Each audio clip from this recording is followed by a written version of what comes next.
It was a quiet afternoon when Marcus Carter drove through a small, unfamiliar town on his way home. The sun was shining, the radio was playing softly, and Marcus was in a good mood after visiting his family. His sleek, dark SUV turned heads as he passed by, but he paid little attention to it. He wasn't in a rush, just enjoying the peaceful drive. Out of nowhere, Marcus noticed flashing red and blue lights in his rearview mirror. A police car was following him, and its siren blared, signaling him to pull over. Marcus sighed, his good mood fading. He calmly signaled, pulled his car to the side of the road, and turned off the engine.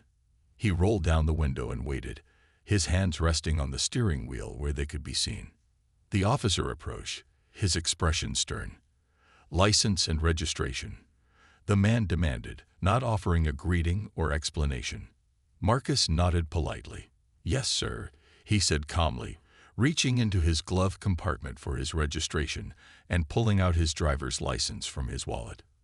He handed the documents to the officer, maintaining eye contact to show he wasn't hiding anything. The officer, whose badge read Jenkins, frowned as he looked over Marcus's information. "This car doesn't seem like something you'd own," Jenkins said, his voice laced with suspicion. Marcus's brows furrowed slightly, but he kept his tone respectful. "It's my car, officer. I can assure you everything is in order." Jenkins didn't seem convinced. He glanced at the car and then back at Marcus.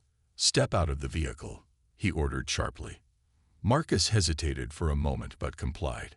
He opened the door and stepped out slowly, his tall, athletic frame drawing more scrutiny from the officer. Marcus stood calmly, hands by his sides, as Jenkins continued to examine him like he was a criminal. "What brings you to this part of town?" Jenkins asked, crossing his arms. "Just passing through," Marcus replied evenly. "I was visiting family a few towns over and heading back home." Jenkins didn't seem satisfied with the answer. "You don't look like someone who just visits family. You're sure you didn't borrow this car?" The insinuation was clear, and Marcus felt a wave of frustration. He took a deep breath, keeping his voice steady. "Officer, I assure you, this is my vehicle. I have all the paperwork to prove it." Jenkins smirked, clearly unconvinced. "We'll see about that. Don't move." As Jenkins walked back to his patrol car with Marcus's documents, Marcus stood by his vehicle, keeping his cool. He could feel the weight of the moment, but his years of training taught him to stay calm under pressure. Marcus's instincts told him this encounter was far from over, and he prepared himself for whatever might come next. Marcus stood by his car, the sun beating down on his shoulders, as he watched Officer Jenkins shuffle through his documents in the patrol car. Jenkins seemed to be taking his time, almost as if he were looking for something, anything, to pin on Marcus. The longer it took, the more obvious it became that this wasn't just a routine stop. After several minutes, Jenkins stepped out of his car, holding Marcus's license and registration. He approached with the same stern expression, but this time there was something else in his eyes, a mix of suspicion and arrogance. "This car matches the description of one reported stolen last week," Jenkins said sharply, holding up the documents as if they were proof. "I need you to explain why you're driving it." Marcus's calm expression didn't waver, though inside, he felt a flicker of disbelief. "Officer, I can promise you this car isn't stolen. I've owned it for 3 years. It's fully registered in my name, as you can see from the paperwork." Jenkins narrowed his eyes, clearly not convinced. "You expect me to believe that? A guy like you driving a car like this?" Marcus stiffened slightly at the comment, but he kept his tone measured. "I don't know what you mean by a guy like me, officer. I work hard, and I've earned everything I own." Jenkins took a step closer, his hand resting on his belt. "You think I don't know what's going on here? You're hiding something. People like you always are." Marcus took a deep breath, steadying himself. His years of training taught him to stay in control, even when things seemed unfair. "Officer, with all due respect, I've done nothing wrong. If you run my information, you'll see everything is legitimate." But Jenkins wasn't listening. Instead, he moved closer, invading Marcus's personal space. "Don't tell me how to do my job," Jenkins snapped. "I don't trust you, and I have every reason not to." The words stung, but Marcus didn't flinch. He knew this was going downhill fast, but he also knew escalating the situation wouldn't help. "I'm not trying to tell you how to do your job, sir," Marcus said firmly. "I'm just asking you to look at the facts." Jenkins sneered. "The facts are, you're out here, in this car, in this neighborhood. That's enough for me." Marcus met Jenkins's glare without fear, his calm composure unshaken. "Officer, I'm not a threat to you or anyone else. I'm just trying to get home." Jenkins pointed a finger at Marcus. "We'll see about that. I'm going to call for backup. Don't move." As Jenkins walked back to his patrol car, Marcus stood still, his hands at his sides. He could see people starting to gather nearby, their curious eyes watching the scene unfold. Marcus remained calm, but he knew one thing for sure. This wasn't over yet. Marcus stood silently by his car, feeling the weight of the moment. Around him, a small crowd had started to gather, their curious eyes fixed on the unfolding scene. Some held their phones, recording quietly, while others whispered among themselves. Marcus kept his posture calm and steady, knowing any sudden movement could be misinterpreted. Officer Jenkins returned, looking more determined than ever. Behind him, another police car pulled up, and a second officer, a young woman with a professional demeanor, stepped out. Her badge read Morales. She glanced at Marcus, then at Jenkins, her expression neutral but curious. "Backup's here," Jenkins said smugly, as though he had just solved a major case. He gestured at Marcus. "This man is driving a car that might be stolen. He's been acting suspicious and resisting cooperation." Morales raised an eyebrow, glancing at Marcus, who stood still with his hands visible. She frowned slightly but said nothing yet. Marcus seized the chance to address her. "Officer," he said, his voice calm and respectful, "I've complied with all instructions and provided my license and registration. Everything is in order. This is my car, and I'm just trying to get home." Jenkins interrupted, his tone sharp. "Save it. You're not fooling anyone. Now, turn around and put your hands behind your back." Marcus stayed rooted in place, his expression firm but calm. "Officer Jenkins, I haven't done anything wrong. I've given you proof of my identity and ownership of the car.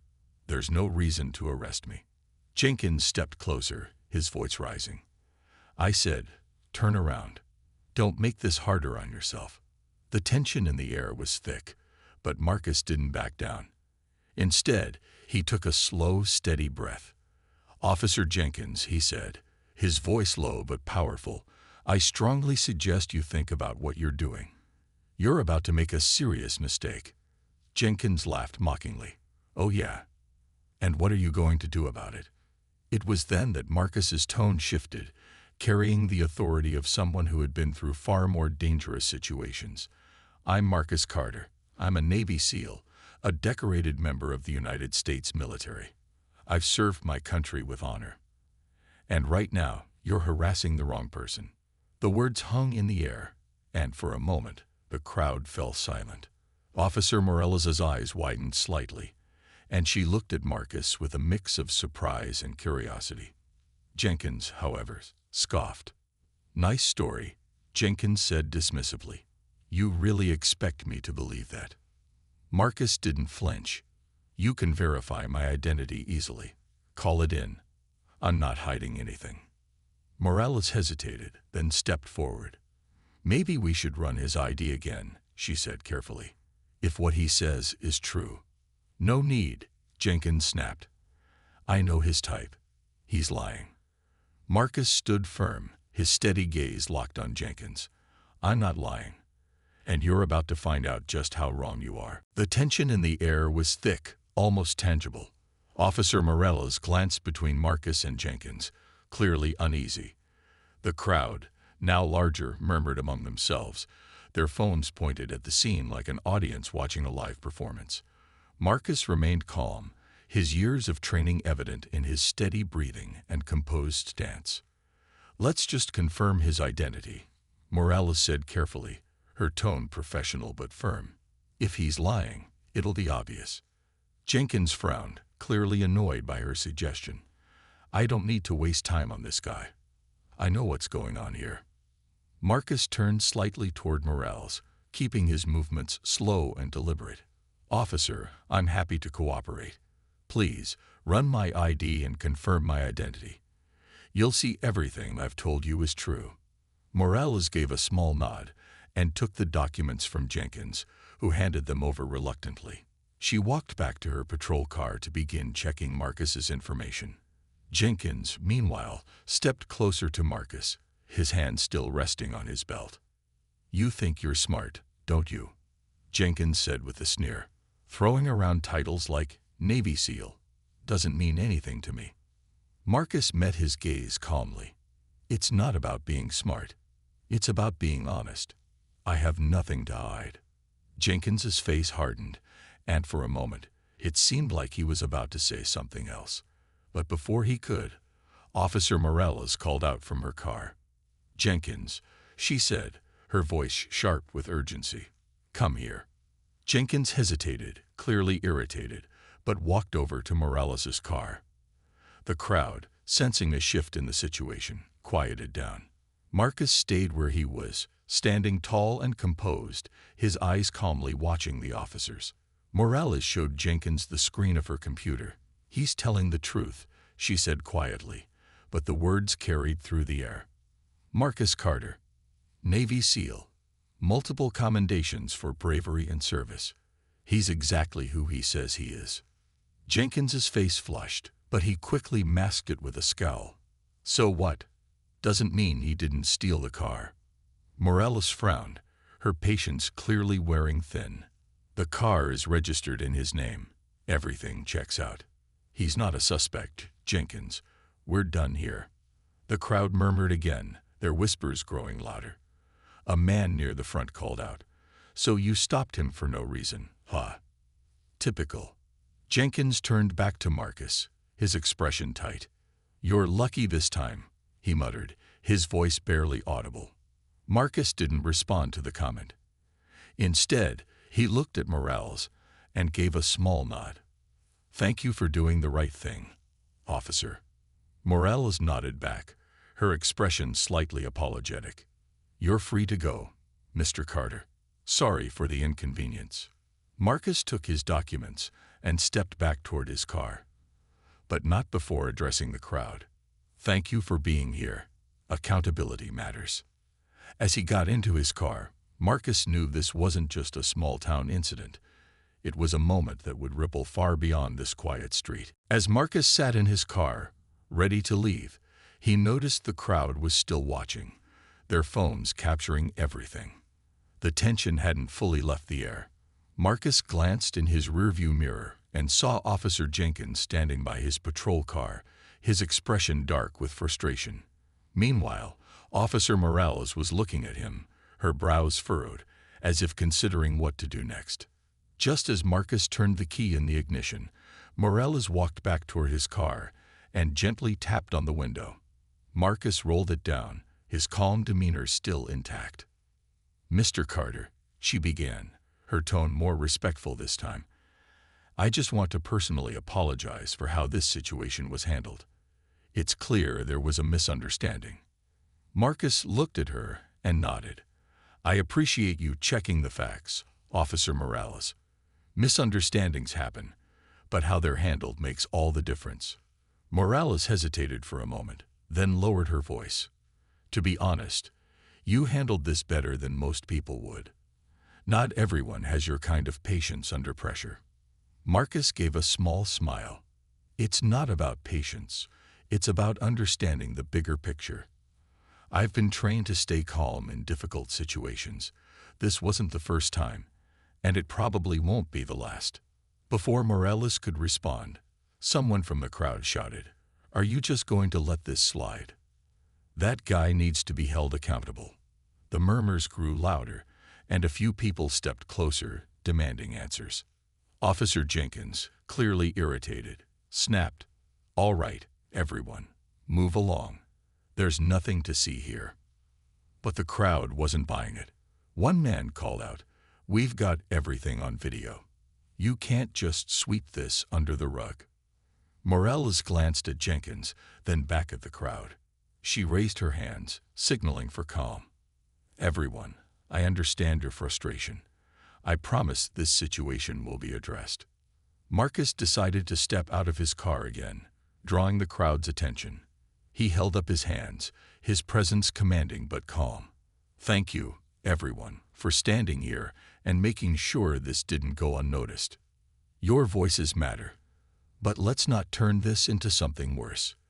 The truth is out, and I trust this will be handled appropriately." The crowd quieted, but their phones remained up, recording his every word. Marcus turned to Morales. "I hope the department takes this as an opportunity to reflect and improve."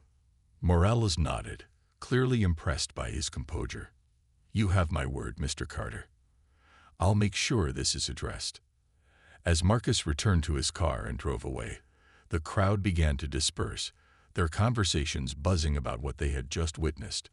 Officer Morales gave Jenkins a hard look. "You've got a lot to answer for," she said firmly. Jenkins muttered something under his breath, but the damage had already been done.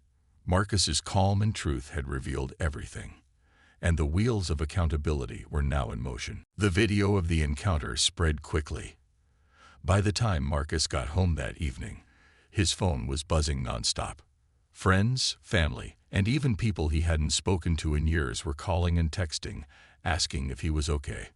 The video, captured by several bystanders, was all over social media. It showed everything: the way Officer Jenkins had treated Marcus, the calm way Marcus had responded, and the moment Marcus revealed he was a Navy SEAL.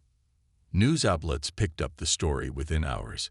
Headlines like "Navy SEAL harassed during routine traffic stop" and "Crowd stands up for decorated veteran during police encounter" began circulating. Comments flooded in, with people praising Marcus for his composure and calling out the injustice he had faced. Marcus wasn't looking for attention. In fact, he didn't even plan on sharing his side of the story, but the situation had taken on a life of its own. He spent the evening quietly sitting in his living room, reflecting on everything that had happened. He wasn't angry. He'd been through far worse in his life, but he couldn't ignore the outpouring of support and the calls for action. The next morning, Marcus received an unexpected call from a local news station. A reporter wanted to interview him about the incident. At first, he hesitated. He wasn't someone who sought the spotlight. But after some thought, he realized this was bigger than just him. If sharing his story could inspire change, he was willing to speak up. During the interview, Marcus spoke plainly but powerfully. "I've faced difficult situations in my life, but this one hit differently. Not because of the confrontation itself, but because of what it represents. It's a reminder that we still have a long way to go when it comes to fairness and respect. My goal isn't to point fingers or create division. I just want accountability and progress." The interview resonated with people across the country. Social media lit up with messages of support, and many began calling for an investigation into Officer Jenkins' actions. The local police department was flooded with inquiries, forcing them to release a statement. They promised a full review of the incident and assured the public that they would take appropriate action. Meanwhile, Officer Morales also spoke out. She confirmed that Marcus had done everything right and commended him for his professionalism and calmness during the encounter. Her words further added to the growing support for Marcus and amplified calls for change.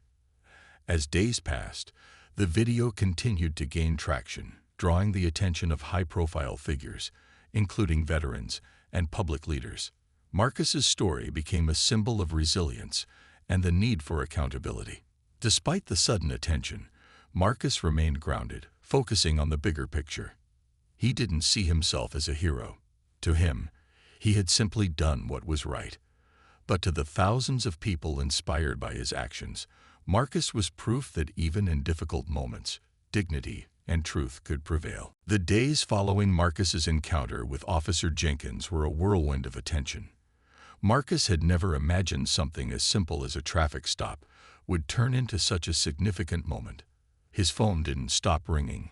Friends, family, and even strangers reaching out to express their support.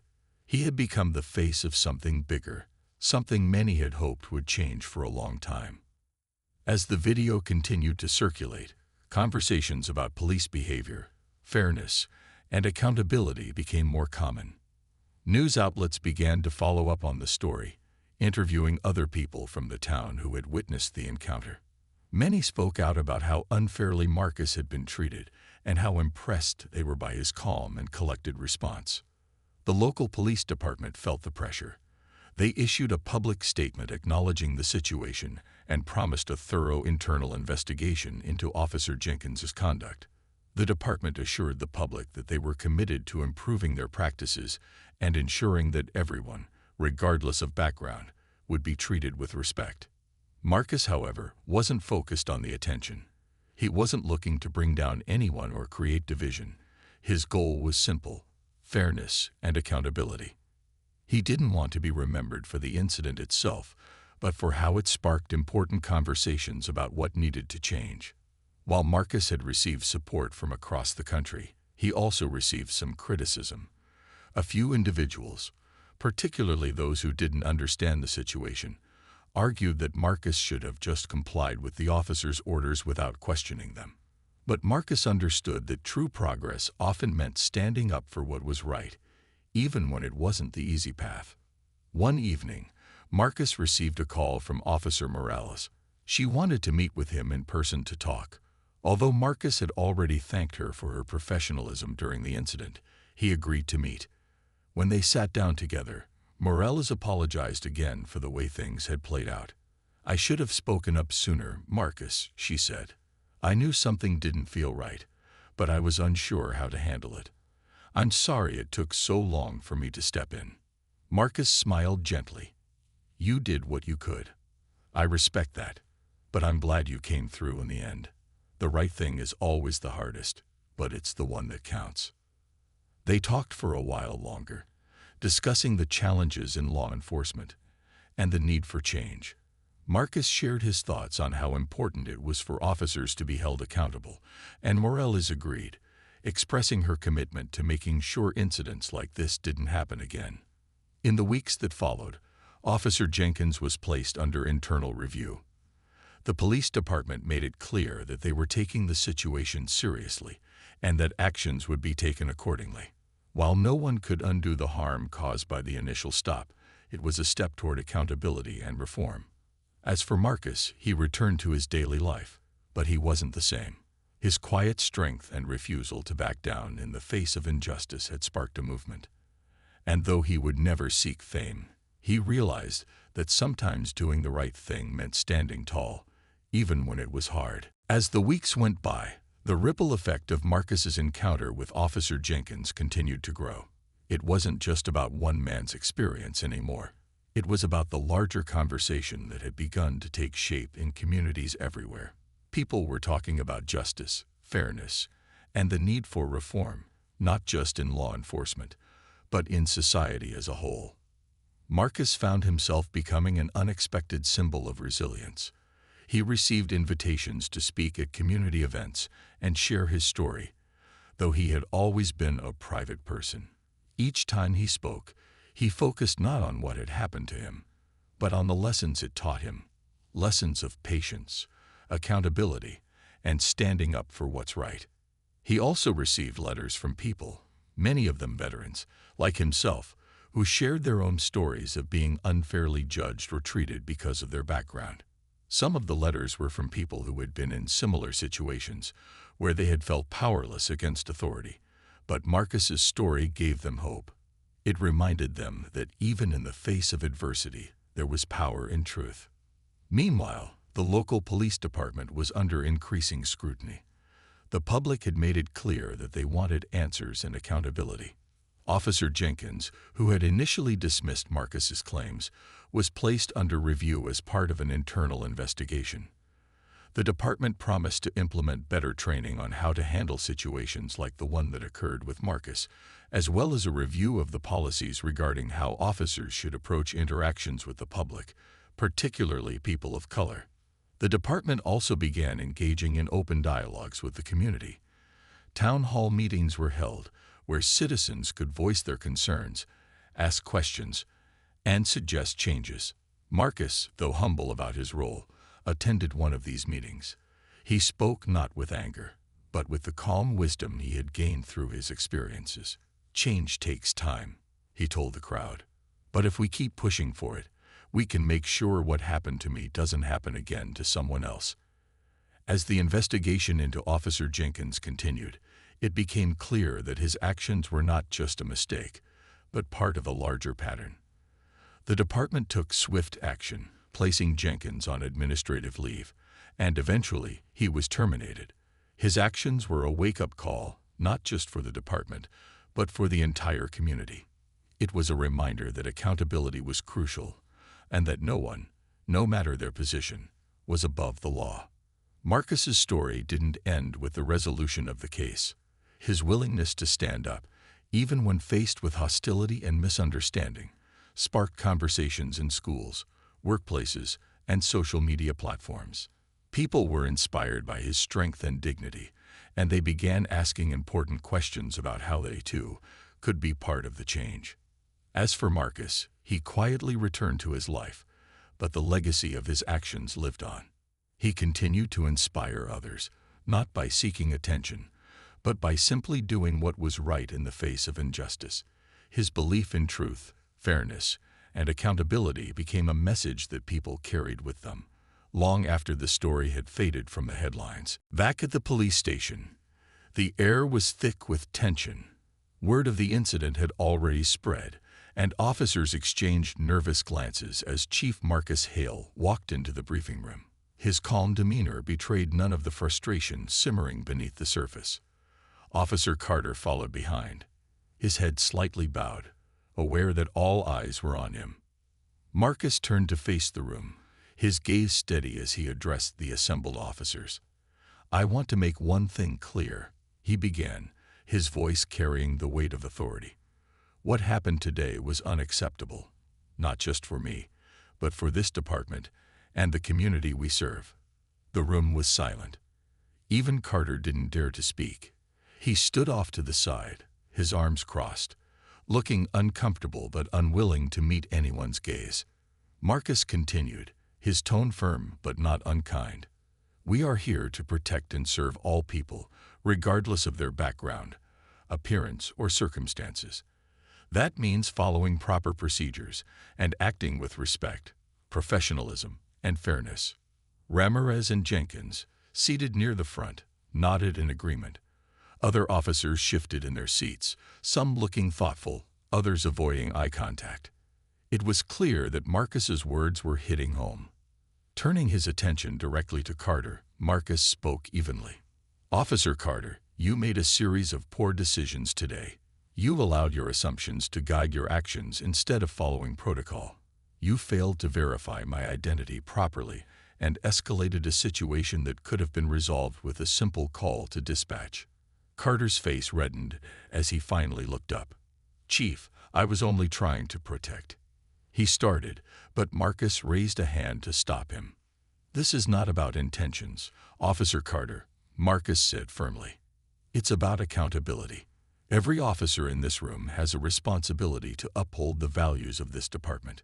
When we fail to do that, we lose the trust of the community."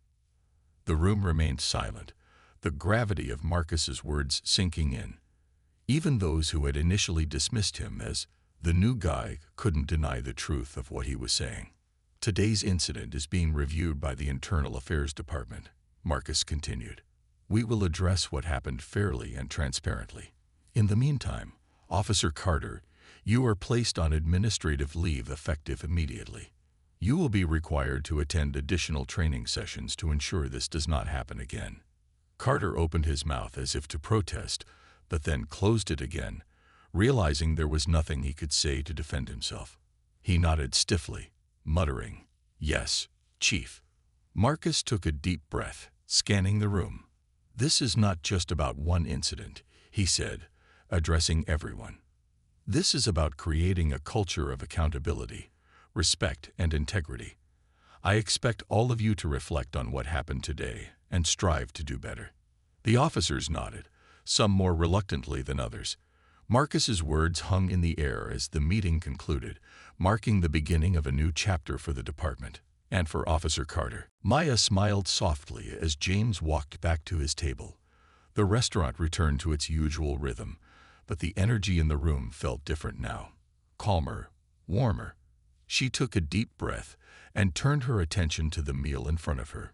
It was beautifully arranged, almost too perfect to eat, but the aroma was too inviting to resist. As she took her first bite, the rich flavors melted on her tongue. This was what she had worked so hard for, a chance to enjoy something special. She allowed herself to savor the moment, feeling a renewed sense of pride. No one, not even someone like Daniel, could take that away from her. At Daniel's table, things were no longer as lighthearted as they had been earlier. His friends avoided meeting his gaze, clearly uncomfortable with the way things had played out. One of them leaned in and whispered, "Maybe you should just let it go, Daniel. It's not worth it." But Daniel, still irritated by being called out in front of the entire restaurant, wasn't ready to back down completely. He glanced over at James's table, his jaw tightening. "Who does he think he is?" Daniel muttered under his breath, acting like some hero. His friends didn't respond. Instead, they quickly changed the subject, hoping to avoid any further embarrassment. Meanwhile, Maya noticed something surprising. The waiter who had served her earlier returned to her table, this time carrying a small dessert, a delicate piece of cake adorned with fresh berries and a drizzle of chocolate. Maya blinked in confusion. "I didn't order this," she said. The waiter smiled warmly. "It's from Mr. James," he said, nodding toward the table where James sat. "He wanted to make sure your evening ended on a sweeter note." Maya glanced over at James, who raised his glass slightly in her direction with a friendly smile. Her cheeks flushed slightly, but she couldn't help but smile back. "Please thank him for me," she said to the waiter.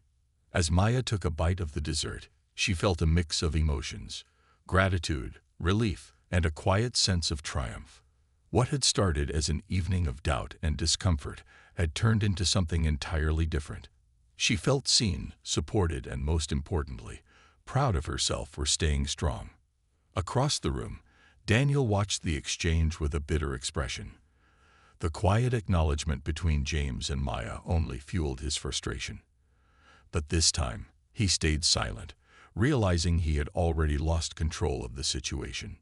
Maya finished her meal, taking her time to enjoy every moment.